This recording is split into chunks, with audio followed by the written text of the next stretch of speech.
I got sleepy kids again.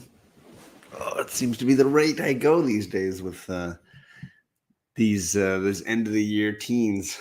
So as of right now, sleepy. I even tried to wake Kate a little, which I usually don't try. I went in, didn't go over very well. But I've been up, made bagels, made coffee, read comic books. Pretty good little Saturday, all told. So hopefully some kids will wake up here in the next part of our show. Because we've been watching a ton of stuff entertainment wise. Last weekend we did all of Stranger Things. We caught up on Obi Wan Kenobi except for the third episode that came out this week. We've been watching Firefly, which is my thumbnail I made for this episode. So we're getting the girls into Firefly, which is a show that my wife and I really, really loved. So there's lots of good stuff for them to share their thoughts on, but no kiddos as of yet. Solely you in the chat, people like Brandon, who's been super busy with a new gig. I hope you're doing well, Brandon. It's nice to see you in the chat. And I got a little stack of books here that I've been reading. A little stack I've been working on. Simon's in the chat. Good morning, Simon. Ignacio is here. Good morning to you, Ignacio. Yeah, see, I read 4 this morning, so I can share a little bit on some. I got a Marvel, I got a DC, and I got a couple of Image books I read this morning. And then I got 3 more indies to read later today that I got to get around to at some point. Slow and steady. I've been buying so many more trades. I've been maybe reading a little more hardcovers and whatnots. I've been rereading some books. A little bit of stuff going on reading wise for me. Anybody read anything great this week? I will say, where was it? Hey, Shattered Glass, what's up? Tyler is here. Good morning, Tyler. Hope you're doing well. Ariel is here too. Good morning, Ariel. I've been really enjoying Newburn. It's my kind of book. I think Chip Zdarsky gets me. I think he really gets me. So I just I've been really enjoying this series. I know it's not like your typical comic where it's all leave you on the edge of your seat and the villain reveal at the end and the big twists, and it's just a really good crime comic, and I'm just really digging it. Tyler's asking about Murder Falcon. Yeah, I got my hardcover for that, and and the little signature card that goes with it. If your shop ordered enough of them, they came with signature cards. So I have mine and my signature card. What? I figured I would get my daughter Kate with one request, but we'll see. And now she's all geared too. You want to grab your bagel or no? Not yet. Mm-mm. Kate's here and she's geared because she's Stranger Things. Yeah. I went in and I said, Kate, do you want to talk about Stranger Things? And she was like, maybe later. And I thought that was her nice way of saying no. No, of course it was yes. Do you want me to bring my walkie-talkie down too? Yeah, you can get your walkie if you want. Okay. You got time. We just got started here. Can you grab some stuff then? Let's see here. Stranger Things 4 is amazing, says Tyler. He's been digging it. Righteous Thirst for Vengeance is always, always very good. Always very entertaining. I've given up on Once and Future, but maybe I need to come back around to it. I did all the way up until they killed the Prime Minister of England, and then I kind of stopped. Firepower, I'm reading in trade, and I've been really enjoying that. Very, very good. Super Russ 9000. Good to see you. AFP&C is here. What is going on? Good to see you. My daughter ran down the hall. She's getting her official, I guess, walkie-talkie from Stranger Things. It's pretty epic in size. That's what she said.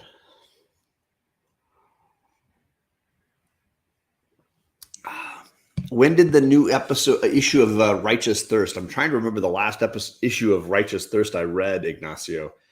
I didn't see one this week. If there was one this week, then I missed it. So I got to grab that. Tyler's pick of the week is Closet, and that is on my to-be reading list. I have Closet right here from James Tynion, Tiny Onion. So there you go. I've also got to read New Think from AWA and the new issue of Step by Bloody Step. Those are my to-be read pile at some point. Righteous Thirst has been fun, mainly for the exceptional visual storytelling. Yeah, absolutely. So let's see this walkie-talkie. Don't hold the back in because it's broken. It's broken. It looks pretty professional. Like it looks legitimately like a prop from the show. How's it going, Kate? It's cool. Those that watch this channel know Kate's favorite pop culture anything is Stranger Things. More than any book, comic, movie, anything, number one is Stranger Things. Mm-hmm.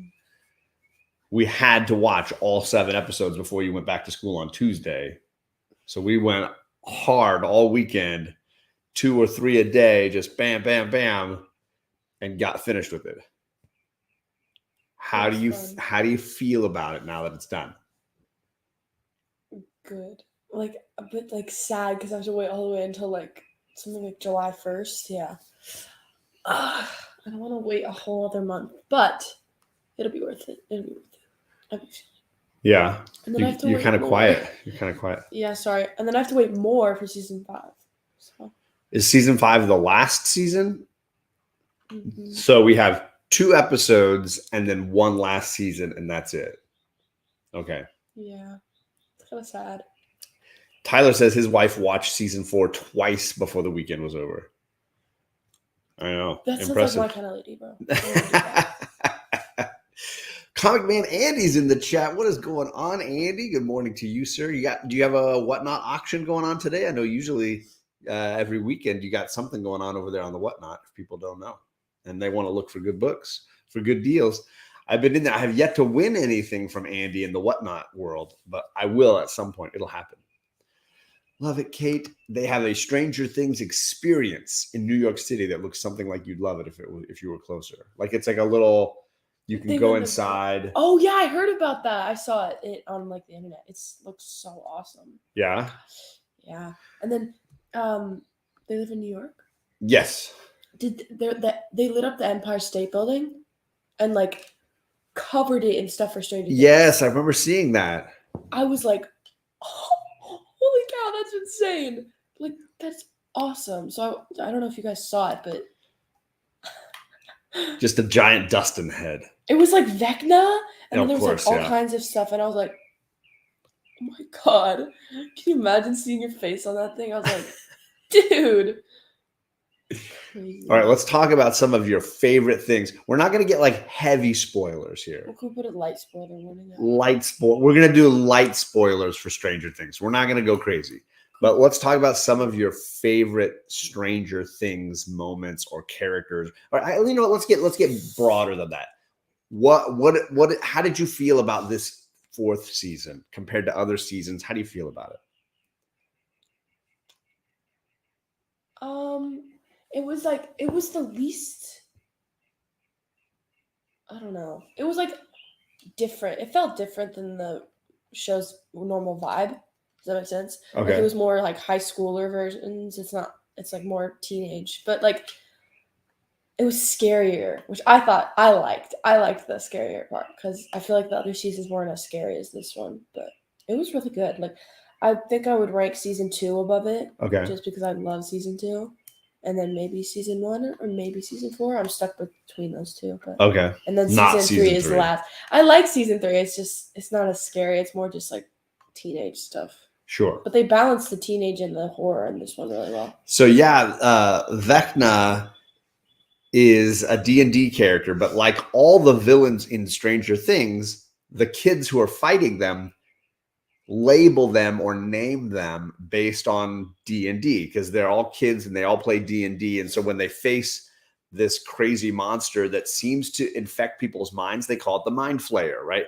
When they are battling these like monster demon dogs, they become demogorgons, right? So they name the villains after their D&D characters. And this season, the villain was Vecna.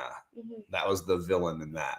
And yeah, you should crush The Wire. You do, Andy. You get it. But yes, Stranger Things is great. I love it a lot. Yeah. Tyler says he agrees on the horror side. You haven't watched a lot of horror movies, Mm-mm. but you got horror vibes from this season? Yeah.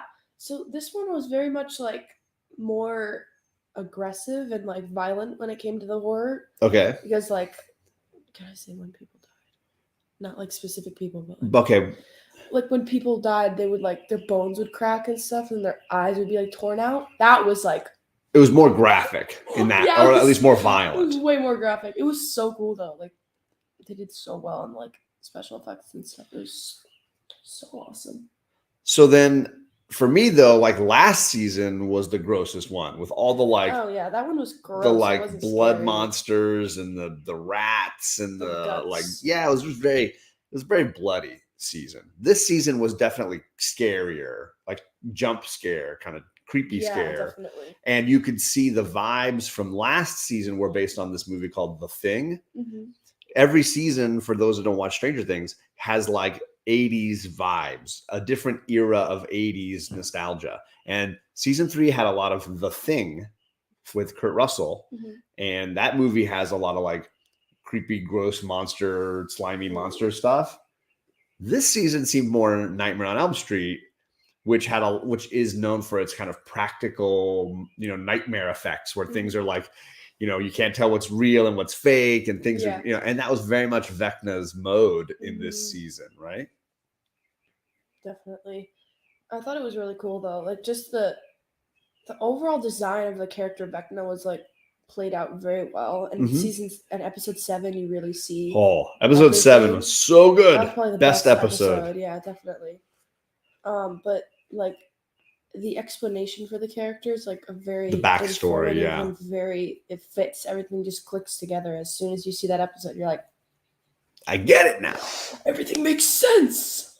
Yeah, it's really cool. They also had a cameo from a Laguna Beach local actor who is a top tier horror actor. Robert Englund, who plays Freddy in the Nightmare on Elm Street movies, has a one episode cameo. That was kind of cool for me. I geeked out on seeing Robert Englund on screen again, and it was kind of cool knowing that this season has those Nightmare on Elm Street vibes. Freddy's in there. It was kind of cool. He doesn't play Freddy, obviously. He's the one in the hospital that they visit. Yeah. So he's only got that one scene, but it was cool, right? Look, see, Tyler's like, as soon as I heard him, I was like, it's Robert Englund. And I said the same thing. I was like, I think I know who that is. But he lives in my hometown, and we've seen him a bunch going around to the beach and things. As a kid, I used to see Robert Englund everywhere. Like he would just be like getting a burger or going and surfing, or, it was like you would just see him. He was a local. You just see him around town, and nobody bothered him. He was just a nice guy. But it's funny to see him now as an adult, and he's still making movies. It's kind of cool. Was there anything you didn't like about season 4? Because I know it's not, you're not putting it at number 1 or 2 as their favorites. It's like a little lower. Yeah, if you don't know, they had like 3 different storylines that they were following throughout the whole thing. They had a Hawkins storyline, a Russia storyline, and a California storyline. Yeah. I feel like the Hawkins one was the most interesting. Of course, 1000%. Always. Hawkins is always where it's at. Yeah. And Russia was like pretty interesting. It was okay. I wasn't super invested in it. And then California, they just had like literally like 20 minutes of screen time. Yeah. So I feel like they wrote this California script poorly. Okay. They just didn't focus on it at all. And maybe that's because it's not that important, but it was still like... It was the worst of the 3 for me. Oh, yeah, definitely. And it was only saved by Argyle. Yeah. Who is hilarious. He's so funny. They have a character named Argyle, just like the limo driver in Die Hard. but it's this like Native American kid with the long hair who's always smoking weed and driving his bus. He's very, very crazy. Put that user in timeout. One. Oh, who did I put in timeout? I don't know. Oh, shoot. Darn it. Sorry, Tyler, I put you in timeout. I was trying to block this other user. My bad, Tyler. You got 5 minutes of timeout, Tyler. Sorry, Tyler. My bad, brother. You should log in as your other account and say hi for a little bit. I'm sorry. My bad, Tyler. I was trying to get the bot. The Russians were in my chat. You got to watch out for those Russians. But Argyle is hilarious, and the best part of that whole California storyline for me. Mm-hmm. But I totally agree. I hated that storyline. It was boring, and I so don't like boring. when they split them all up. No, I think it's the same problem I had on certain times and sequences in Lost, where my favorite characters were never together, and it's definitely my biggest complaint, or one of my biggest complaints about the newest Star Wars trilogy, the Rey trilogy. How they're all split up. Is they're always split up. Like, yeah. Why don't we never get to see Han Solo and Luke Skywalker again together? I know that was. We never get that. They had opportunities for that, right? We never get that moment. That is a missed opportunity for me. And I think a lot of times in those movies, you separate the characters and you just never get a chance to see them together doing anything. And I think that was a little bit of my Stranger Things frustration for season 4 is having all these characters spread out so far. You're not really having a storyline that they're all invested in. Yeah. What's up, JP? I just put Shattered Glass in timeout. Sorry, I blocked him for 5 minutes. My bad. Sorry, Tyler. You still got 4 more minutes, Tyler. 4 more minutes. Anything else that you didn't like? Not really. I just feel like they did not focus well enough on the California storyline. There was another storyline. There was the L storyline too, the lab storyline. But but I feel like that's the California California storyline, the West Coast storyline. Yeah, that was an interesting approach. Yeah, I mean, it's hard having Elle without her powers. Yeah, I think she's not as interesting. And I think that definitely robs her story a little bit, but I know they wanted to give her some challenges to overcome and things. Yeah. I do think they're stretching this season a little bit, where it's like getting Hopper out of Russia is like, this is taking forever. I know. Like it's never a never-ending cycle. So. Never-ending story. But I do like you're saying, the Hawkins stuff is always great. Yeah, that was super interesting. Everything with that storyline was so cool. Right. Definitely. I did. It's my bad, Ignacio. I tried to get the Russian bot, but I got Tyler instead. But I feel like I really liked I like all the characters in the California storyline. Okay. But they just didn't it could have been so much better, bro. In the which one? In the California one. Because those are your favorite characters. I know you're a big Will fan, a big Mike fan, and a big Elle fan. Yeah. And they're all together. And you loved Argyle, so it seemed like a recipe for success. Exactly. And then they didn't do anything with it. And I was like, yeah. Okay. They literally had let the least amount of story time or screen time. I was like, dude, come on. Looking forward to see those characters. I totally agree. And honestly, I feel like they're saving up them for something. Well, clearly it's all going to culminate in the final episodes when everybody's back in Hawkins together. Because they're all going back. So it's going to be the question of how do our characters in Russia make it there? How does that California crew that's driving through New Mexico to get Elle, how do they get there? Yeah. Because once everybody's in Hawkins, they're going to fight Vecna, and it's all going to be the big finale. Yeah. You know what I mean? Yeah. But hasn't happened yet. Mm-hmm. And I feel that's the stuff that they're building towards for these, because there's 2 more episodes coming. They're supposed to be 2 hours long each. They're supposed to be movie length. Yeah. Yeah. I was like, sheesh. What I know about Stranger Things, it's a show. I mean, that's fair.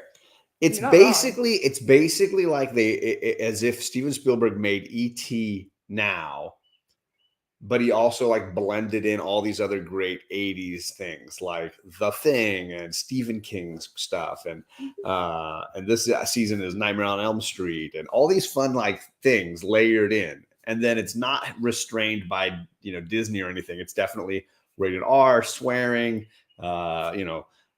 inappropriate chat, violence, blood, like it's all that kind of stuff. Mm-hmm. But it's very entertaining. Very entertaining. You would totally love it, JP. You would totally dig it. Yeah, even if I didn't like the storyline, the people and the characters I love are still very much entertaining. I just didn't love where they were going with their views and story. Okay, what were your favorite things? The best parts of this season 4? I'm loving how they're writing Will. He seems like he's struggling with some stuff that they're not addressing. It's kind of like underlying, right? Yeah. So I'm kind of excited for his character development. Okay. I'm feeling stuff's going to happen with him. And I totally agree. I feel like he's going to get infected. He has like such bad upside down trauma. So Will is the little kid in the first season who gets stuck in the upside down world and has to deal with the Demogorgons and the Mind Flayer in the later seasons and all that kind of stuff. Will has escaped with his family to California, but now it seems like he's dealing with identity issues of who he feels like he is. And his best friend Mike's come to visit him, but Mike's more interested in Elle, seeing his girlfriend that he missed. So poor Mike is kind of, or poor Will is kind of stuck on the side, feeling like nobody really wants him around, and his friend doesn't really want to see him, even though they've hardly seen each other in the last year. His best friend. Yeah. Which that sucks. And last time they were with each other, they basically had a fight. Yeah. And I don't think Mike ever really apologized. So. Not really. No, Mike. That's not Mike's strong suit. No, he's really bad at that. Other things you liked? I love how they wrote Max as more of a main character this season. Max is the redheaded girl whose brother died in season 3. Spoiler alert. She's kind of living in the trailer park with her mom now and struggling a little bit with school and responsibilities and, PTSD in some ways. Yeah. And I think, I don't know, it's just like really cool the way, no one wants to play D&D with Will anymore, which is depressing. Poor Will is stuck without his D. He doesn't realize what a crew, because we'll get to that in a second. The D&D crew in Hawkins is going strong. But I quit. It's all right, JP. One day they'll get you back, or one day they'll, find a way. We'll find a way. You'll come and visit us one day, JP, and we'll binge it all while you're here. You won't get to see any comic shops or any other community members. You'll just sit here on my couch and we'll watch Stranger Things for the entire week that you're here. That's like over 27 hours. Kate's like, I'm in, but like, she's like popcorn and Stranger Things is all Kate wants. Yeah. You could be there too, though. But yeah, I really liked how they made Max more of a main character this season, because I feel like in the past season she's been more of a... Sorry, Tyler. Yeah. He's back. See, I'm glad Tyler's here because I know he's a big fan. He was the wrong person to bounce, but I think that it was so awesome to finally see her get her like moment in the spotlight, because she's always been a really cool character. Oh, so scared for her when she was like floating up and bro, I was like, and then that creepy clock sound, which I want to get that sound effect and just use it. Have that clock sound effect. It's so amazing. Scary. Like the way it goes down, the noise just goes. Yeah, they basically warp the sound of a grandfather clock, and they utilize it in several sequences in the season, because the clock is like part of this poltergeist Nightmare on Elm Street nightmare scenario thing where characters that are dealing with visions hear this clock sound and see this floating grandfather clock. Werewolf by lunchtime. What is up? He says, is Will shaping up to be a villain or just a tortured hero? Okay. Because that was a big question in earlier seasons, right? So I have a comment. So he's been in the Upside Down, like Vecna. Yes. He's been possessed by things in the Upside Down. Mind Flayer. Vecna. And if you think about this, Will was in the Upside Down for like a solid week or something. Something like that. Yeah, he was missing for a while in that first season. And Vecna is controlling everything in the Upside Down, which is what we found out, right? And then he could have killed Will, but he didn't. No. So I have a feeling he's like saving Will for something. He's like has this all planned out. And when Vecna was younger, he was described as a sensitive young boy, which is the same thing Will's described as. Yes, there's definitely a lot of simpatico going on between the Vecna Yeah. and Will arcs. And I just But I find feel it like very- I feel Will falls into hero category more than Definitely. villain. But I feel like But I they're could gonna- see it going either way. Yes, so I have a feeling they've already kind of tried the villain in season 2. So maybe they're gonna like attempt to bring me back, and then he's like, "No, I'm a hero," and then he like. That's goes not that what way. heroes do. Yeah, but like I don't know the similarities. I was watching and I was like, No. Tyler says that moment with Max and Vecna had him tearing up on the edge of his seat. Powerful. The great use of music, right, with her headphones. and the nostalgia from the other seasons. I was like crying. Yep. It was so sad. Yep. When they showed all the moments, I was like, Right. she's been touched by these people like so positively. It's so. Anything else you liked this season? So you mentioned Max. You mentioned Will.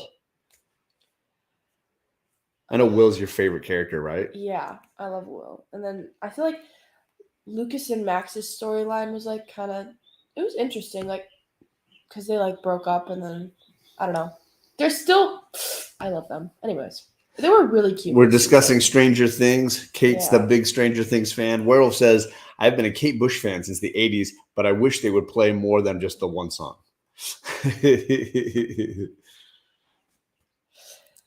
Now, I will say, I've said it to you many times, that my favorite character is Hopper. Steve.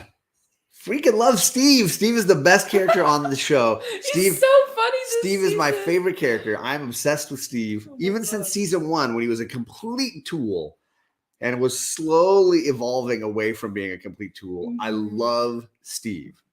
He's Steve so is awesome. phenomenal. He's and- so funny. And his relationship with Nancy and Robin. Robin last season was great. I love him with Nancy. They're Fantastic. So funny. But the added bonus of you missed it. Sorry. The added bonus of Murray. Murray and Steve are now, they're such a great combo. So Murray is the new DM for the Dungeon Master, for the D&D crew.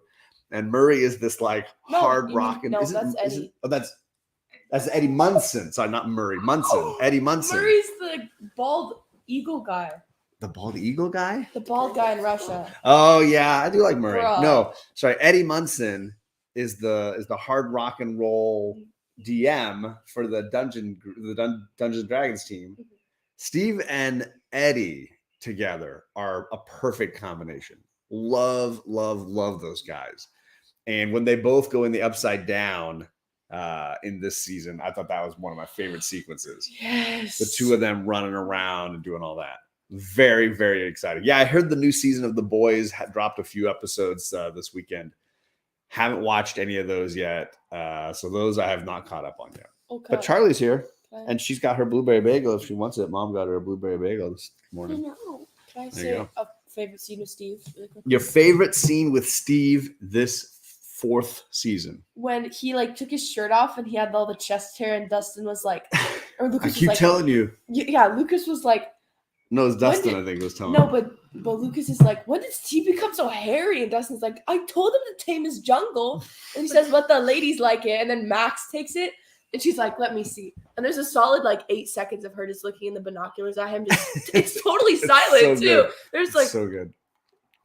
I just so think funny. Steve's hilarious. I love the evolution of his hair. I almost feel like I want a website devoted to his hair evolution from season 1 to now. They- He's called 100% Steve the happen. Hair Harrington. Steve the Hair Harrington. Mom's gonna research it. It's so good. I did, and I also just think he's the one character on the show who has a real change. Yeah, he had a great character. Most of the other characters are pretty consistently still kind of who they are as who they are. They don't really evolve. Little things happen to them that change them a little bit, but as far as like characters really changing, Steve is the one, and that's kind of what I like. Steve's matured a lot from his season. Oh my gosh! And now he's like, he's an ally to Robin and her burgeoning lesbian life, Yes. right? He's like trying to be her support Yeah, person. he's great. so great. He's just a good man. guy. He's come a long way Yeah, and from that Eddie- tool he was in season 1. And Eddie said that. He was like, he gets ladies, he's popular, and then he's like, he's nice? Yeah. Like, I did not expect you to be nice or something. Yeah. The two of them together. They're so I funny. need like the Another whole one. Eddie thing. Oh, okay. I'm gonna try to not catch Tyler when I do this. Oh, I almost got werewolf by lunchtime that time. No, you gotta block them. I don't have that option. It's just really like, Click the block user. Yeah. ugh. There you go. That was a little scary. There you go. I didn't want to catch werewolf by lunchtime on that. Winona Ryder is another favorite. I mean, she's always great. Winona's always great. Steve wants Nancy back. I mean, of course. I think he's wanted that from the beginning. Like Nancy. I just are, but I know Kate is. She doesn't want Steve to go with Nancy. You want Will's brother, Jonathan. Okay, there are a good couple. I'm bad with the names on this show. They are good. They are a good couple. Like Nancy and Jonathan are a good couple. But like Nancy and Steve, we've seen them grow as a friendship a lot since season 1, and considering that they dated and it was like pretty bad in season 1, and they got over it, and then basically everything after the Demogorgon scene in season 1, where it's like Jonathan, her, and Steve, and he's like freaking out with his bat. And then the bat. Yeah. I love that bat. Like, it's so awesome. But I feel like everything after that, their relationship was like on a positive note. Yeah. And I've liked everything they've done with those characters together. But I feel so I know you're team John. You're team Jonathan. I know. I get it. I get it. But like honestly, I'm fine with both. Yeah.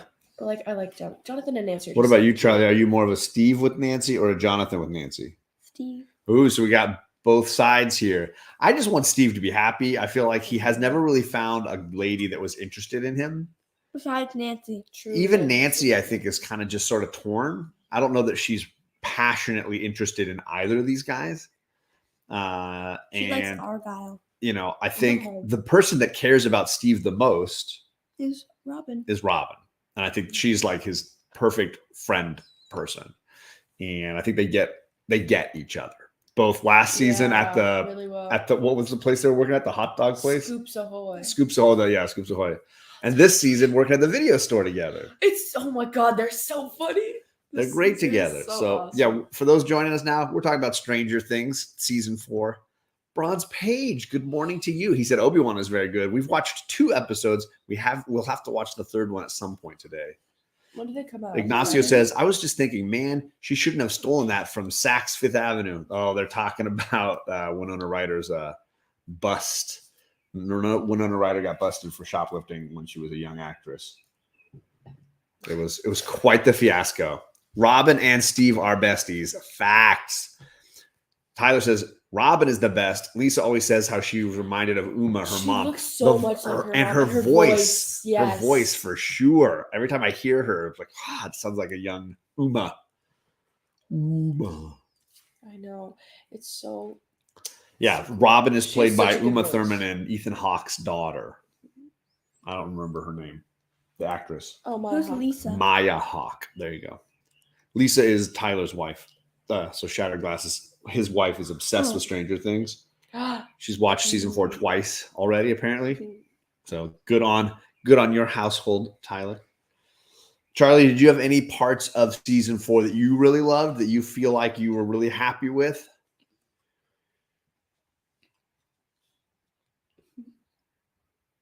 It can be a no. That's fine. Nothing jumped into mind? Or about anything you didn't like? Anything you were like, this bothered me?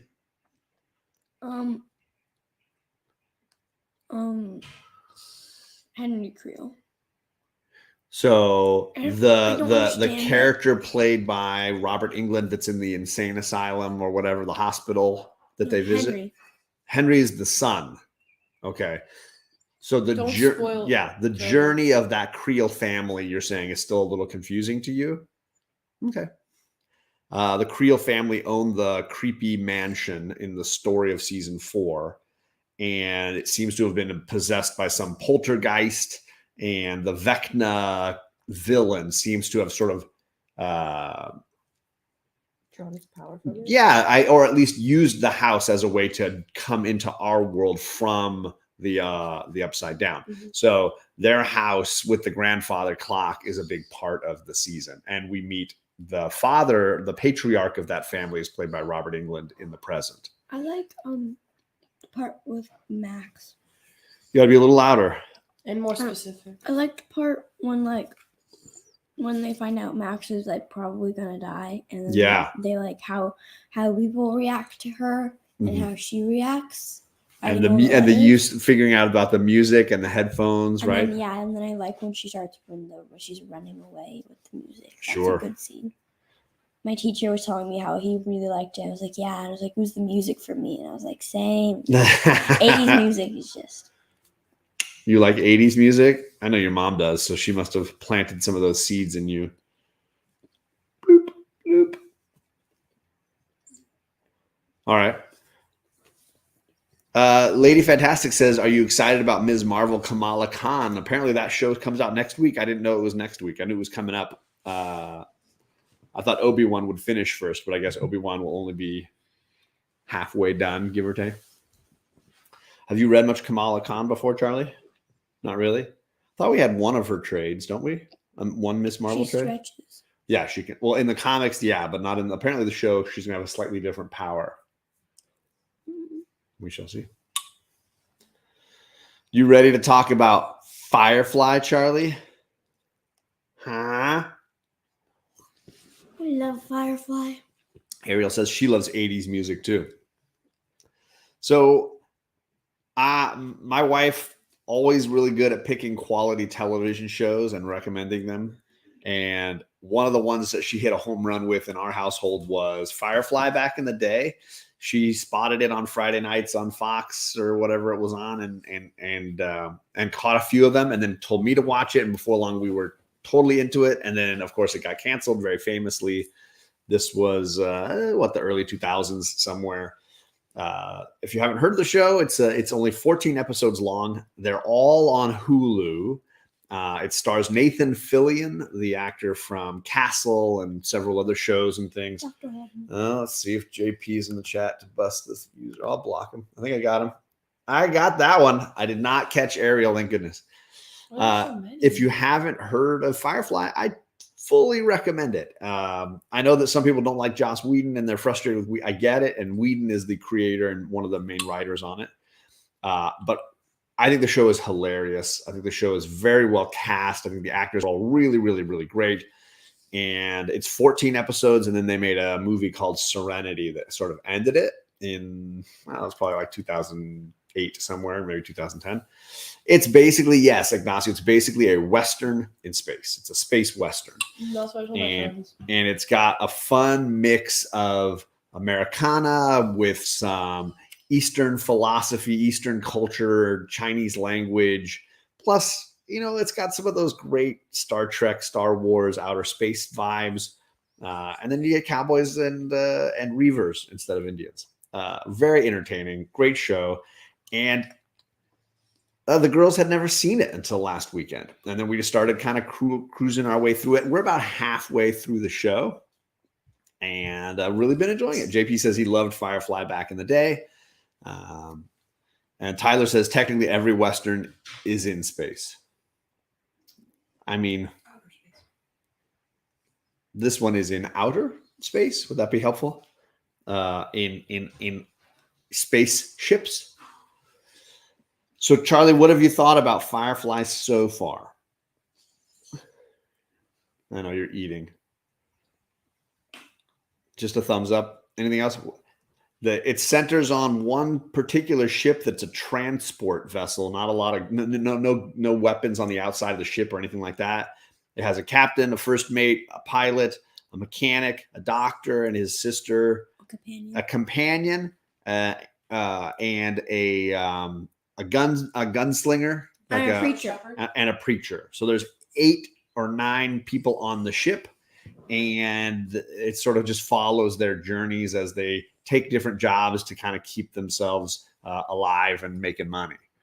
What is up, Rod? The Rican. Alan Tudyk is Kate's favorite character, Wash, or is that Charlie's favorite character? Wash, right? Wash, as in Washburn. Wash.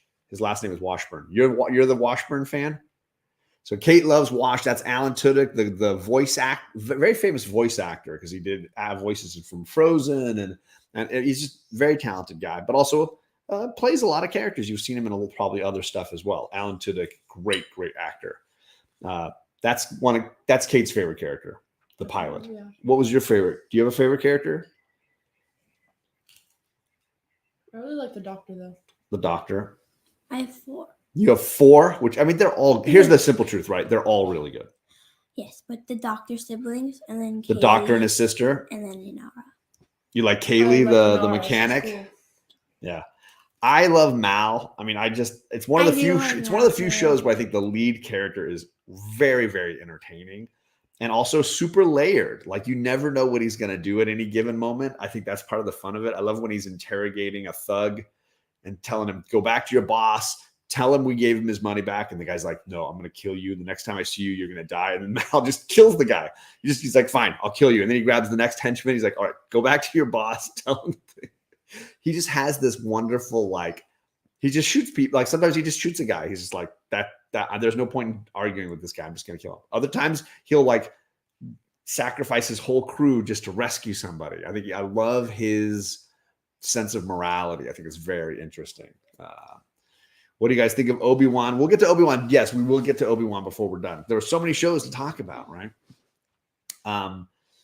So the girls have been getting through that series. We'll try to finish it in the next week and watch the movie as well. Weekend. No, the next like week. What was that for me? Here, you take that. I'll trade. My wife just made me a latte.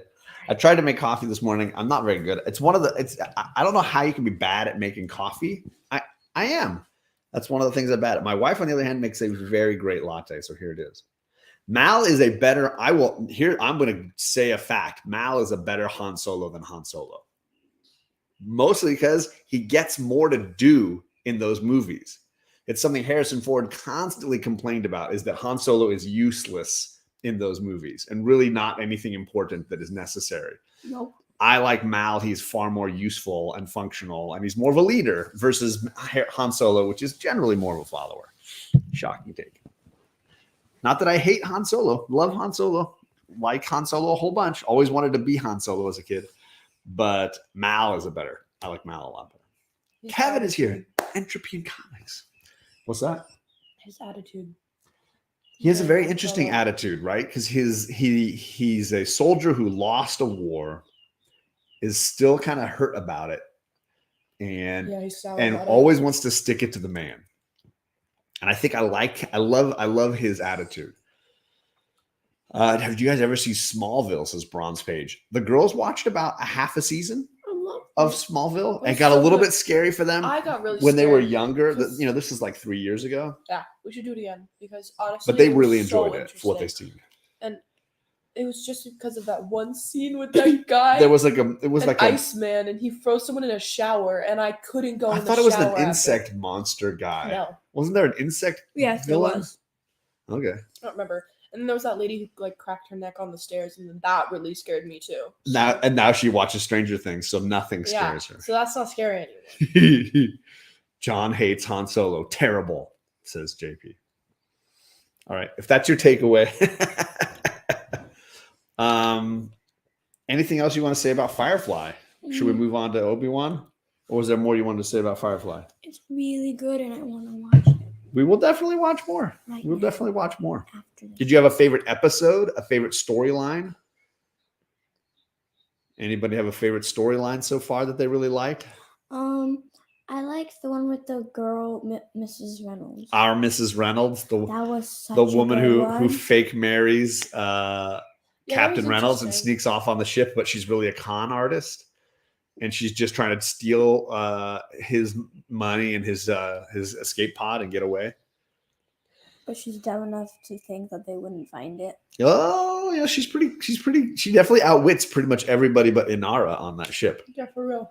I liked it a lot. And then she gets out the captain because she has poisonous stuff on her lips. She has like poison ivy. She's got like a So then concoction on her lip. So then Inara goes to find the captain. Yeah. And then she goes down. She's like, oh, She she thinks thinks he's he's- dead. So yeah. she kisses him.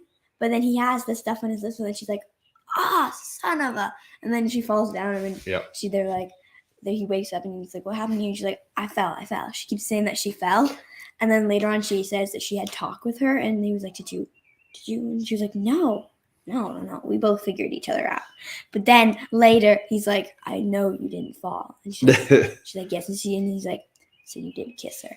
And then he walks out. It's like, Bruh. That's a good episode. So oblivious. Our Mrs. Reynolds is a very funny, twisty turny episode. or I really the- like that or one the a one lot. when they dance. Okay, so there's a few comments here that we need to hit on. Firstly, Ariel, you're totally right. His sense of justice is very skewed, very different. Yet you could totally understand from his perspective why he would prioritize one thing over another. I think it's very well laid out, yet totally different and original, right? Ignacio's mentioning a movie called Event Horizon, which is a horror movie set in space that my younger brother still has nightmares about, and we still tease him about how scared he is of Event Horizon. Like Event Horizon, the movie freaks him out. Even if we just whisper the word Billy, which is like what the monster says at one point to one of the characters, like that alone will set my little brother off. Like he's like, nope, not having it. Seriously, hard pass. still?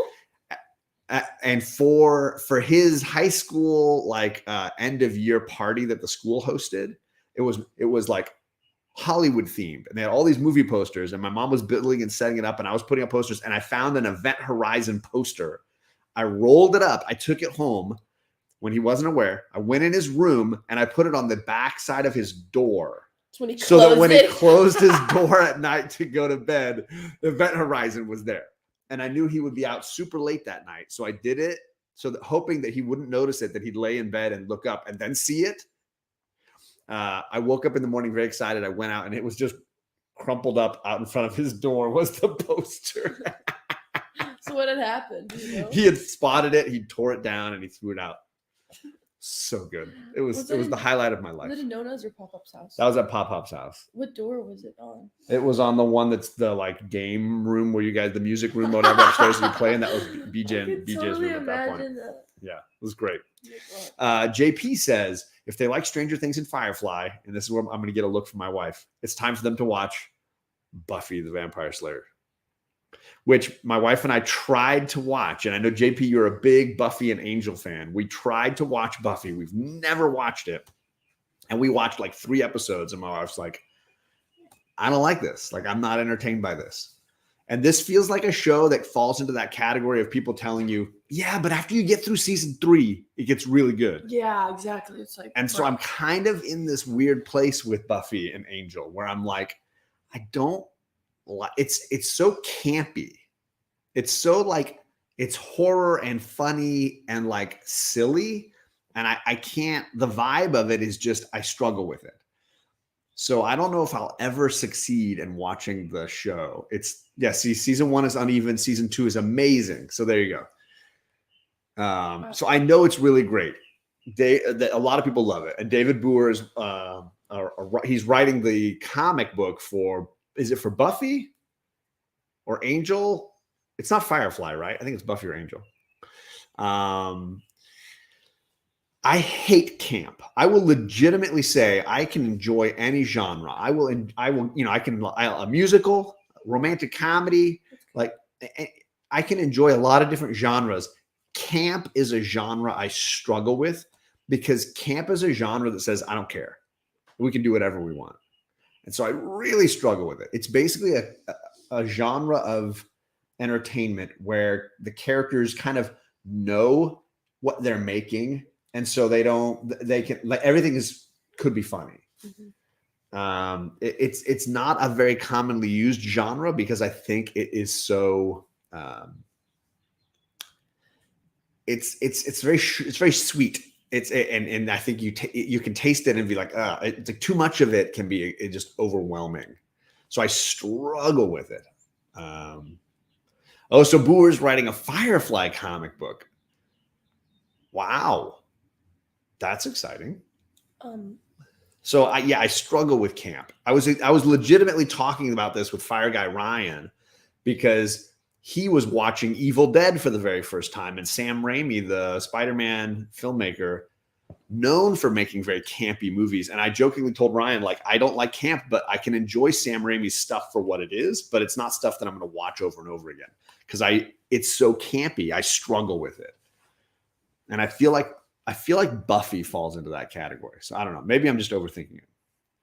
I think Vacation is a legit straight up comedy. Like Whereas campy movies usually want to be horror and thriller comedies. They usually want to be a horror movie, but they were doing it in a way to make you laugh. So you could argue that Scream is campy, but I think Scream takes itself very seriously. So it's not willing to make huge jokes at its own expense. It's hard to do. I agree, JP. And I honestly don't know many huge successes in the camp genre. I really enjoy the Rocky Horror Picture Show, but that was a very campy movie. But it's mostly just because I think the music and the love triangle stuff is very funny. But it's a very campy film as well. So I struggle with that genre. I do need to give Buffy another shot. I hear it's incredible and people absolutely love it. I just don't know I don't know how I'm going to feel that. Yeah, we'll see. We'll see. Why is it called campy? I don't know why it's called camp. I don't know where the term came from. But it's a genre for stuff that's like a mixture of, I think it's usually a mixture of horror and comedy. Something that's kind of gothic and dark, but you're going to laugh at it the whole time. And there's just, it's a really tricky one to do. It's like black comedy. It's really hard to do. Beetlejuice? I mean, I don't know that Beetlejuice, I think Beetlejuice is more of a, that's a good one. That's a tricky one. Yeah, maybe it is. I don't know. Thanks, Ignacio. Yeah, my little brother cannot handle that movie. He just can't handle it. Yes, so yeah, there's a good example of one that's not horror. The old Batman animated, or not, the Batman live action show, and arguably the Joel Schumacher films are very campy. And maybe it's more of a genre that just recognizes itself. A movie that doesn't take itself seriously to an extreme. And Kevin's saying that Beetlejuice leans into the whole camp thing. And maybe Tim Burton as a filmmaker leans into the camp genre, right? I would say it's campy. It's very high production value camp. There you go. Says Sticky Goose, good to see you here. We need to spend a little time on Obi-Wan. The girls have seen 2 of the episodes. We're going to watch the 3rd one at some point this weekend, probably. So we haven't seen the big one. Everybody says the 3rd one, some big stuff happened. I don't know. But we saw the first 2 where we see Obi-Wan trying to take care of Leia or find Leia and trying to decide if he's willing to be a Jedi again. Obviously, gonna say. What did you think of the first 2 episodes, Char? Not my favorite. Sorry, I couldn't hear you. Not my favorite. I don't really remember Sorry, spoiler banner says Ariel. I'm sorry, Ariel. I figured because they were a while back. We're not talking about the newest episode. I feel like it just. Let me see what I got here for banners for you. Let's see what I got here. I know I used to have a banner. Okay, I can edit this one. Here you go. Where is it? Obi. Oh, I spelled Obi wrong. Obi-Wan. Did I spell it right? I don't know. Sure, why not? Hey, I did it. There you go. Yeah, we're so behind. Obi-Wan took over 2 years to make, over 20 sound stages and a whole movie lot. Thousands in the cast and multiple thousands in the crew. Woo! What? I remember the first 2 episodes as one episode. Yeah, we watched them both back to back, so it's hard to separate them. The first one was mostly about him living in the desert, the Inquisitors hunting for Jedi, Obi-Wan not helping a young Jedi who wanted help, and then ultimately Obi-Wan learning that somebody has kidnapped Princess Leia. The second episode was him deciding he has decided to go rescue her. So he flies over to where he thinks she is, uses some Jedi. Yeah, I don't want to say Jedi tricks because he's not using his powers, using his connections to find her rescue her and steal her away, but only after he learns that this whole thing was a trap and the Inquisitors figured he would come to rescue her and they're waiting for him. So then now he's kind of at the end of the second episode, he's kind of trapped and has to decide if he's going to use his powers or not to save her. And he does. Remember?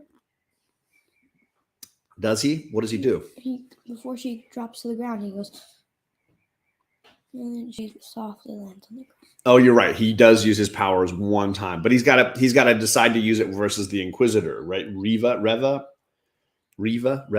It's spelled R-E-V-A, I believe. I just don't know if it's a long E or a short E. Reva or Rev? I don't remember. And Kevin says that the first 3 episodes are the bit of a story of him and his life as a monk. The next 3 are more action based. Okay. Kate has abandoned us. Yeah. I don't know why. I don't know what we did. She's like, I don't want to talk about Obi-Wan. You guys are talking about Stranger Things, and I was all about it. I'd rather lay on the floor than talk about Obi-Wan. Now, here's the truth. For those Star Wars fans, many apologies, but my girls are kind of done with the Disney Star Wars shows. Yes. They liked Baby Yoda and the Mando, Mostly just because. but mostly because of the Baby Yoda. No, I didn't really like They this. did not like Boba Fett at all. Didn't even want to finish the. And last now they're episode. pretty bored by Obi-Wan, and we're mostly watching it because my wife, she likes her some Ewan McGregor. Snack. So that's basically where my household is with Disney Star Wars shows. That is. I mean, and no shame on you. You like what you like. It's fine. I'm mostly watching just so I can have these conversations with you all. So I'm the only one in my household that watched all of the Boba Fett show. And I tried to get the girls to watch some of it because I was like, girls, like check out the Baby Yoda stuff. And they liked those, even though some of them got tears for, don't separate Mando and Baby Yoda. They belong together, is Charlie's perspective. Friends for life. So they're not interested in the shows. The movies you girls kind of liked, right? Yeah, I like the movies. The Rey movies you liked. Yeah, they're very interesting. You liked Rogue One, even though the ending was pretty upsetting. Yeah, that's okay. The ending to Rogue One didn't go over very well. I didn't understand the point of Rogue One. We can watch it again with the film that goes right after it if you really want to see it to understand it. So Star Wars tends to be a tricky area in this household, and I'm probably the biggest fan, and even I'm willing to poke holes in a lot of that stuff. So I'm a little all over the place. Kevin says he hasn't watched any of it, but he works all around it. That counts. I mean, clearly you're well informed. We got Luke from Hydra Collectibles in the chat. My UK friend. I hope you're doing well. I hope things are going well. Ignacio says, "Good job, girls. Star Wars pretty much sucks altogether." Shots fired from Ignacio.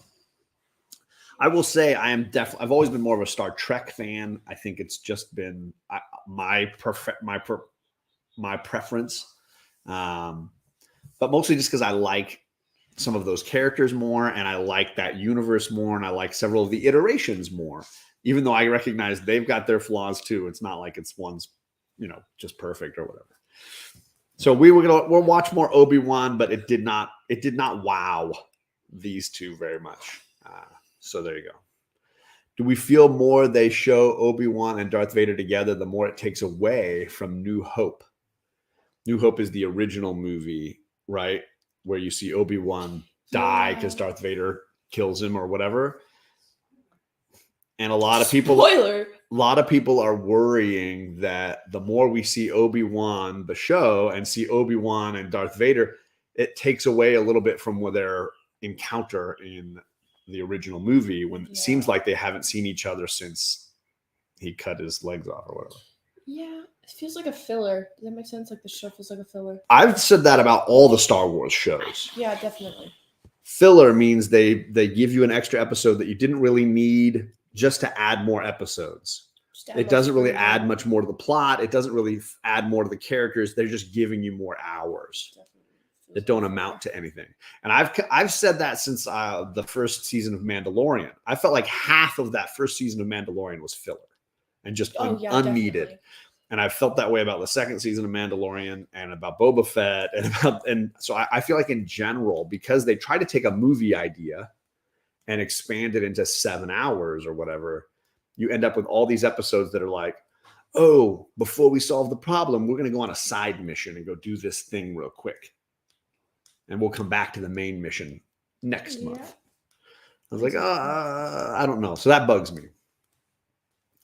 I like generally all this. I can enjoy all the Star Wars movies or Star Trek movies. Sorry for those in the chat. I love Wrath of Khan, obviously, but I can watch all of them, even the really crummy ones. I can still watch them and enjoy them. Just because I like those characters and I like seeing them interacting. I think that's always part of the fun, whether it's the next generation or the original actors. I like all of them, and seeing Spock or seeing Data. I love these characters and I just want to see them interact. So that's always me. It's 101. It is 101 and we've got to get going. We've been going for over an hour. So many shows and things to talk about. Hopefully by next time we get together, we will have 2 more Obi-Wan episodes to discuss and a full Firefly show movie discussion to have. Hopefully no new tears will happen because of, oh no, Obi-Wan died. Spoiler, they won't kill Obi-Wan because he dies later on. We already know where he dies. Spoiler, man. We already know. I know. How dare you?